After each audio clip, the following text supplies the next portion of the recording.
All right, types of data. You might not realize, but there are different types of data, and it's important to analyze the different types of data in a variety of ways so you make sure you're actually doing it mathematically accurately and you know what you're looking for. So the big categories are qualitative, which is also called categorical data, and the other type of data is quantitative, which is also known as numerical data.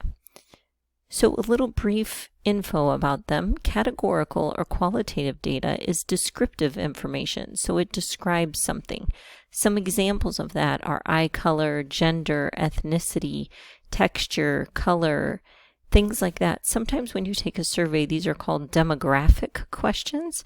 Demographic questions aren't always categorical, but oftentimes they are. And then numerical or quantitative data sounds like number, so it is like numbers. So examples of that are length of a book, height of a person, number of siblings, and so on. So it's important to distinguish if you have qualitative or quantitative data because you do different statistics depending on what type of data you have.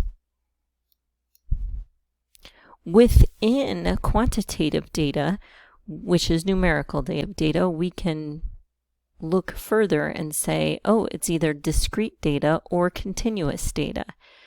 So what's the difference between discrete data and continuous data?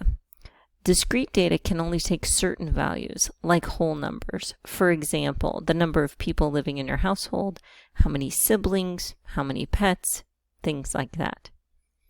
Whereas continuous data can take any value within a range. For example, the height of 5th graders, the length of some people's right forearms, the time it takes to run 100 meters, etc.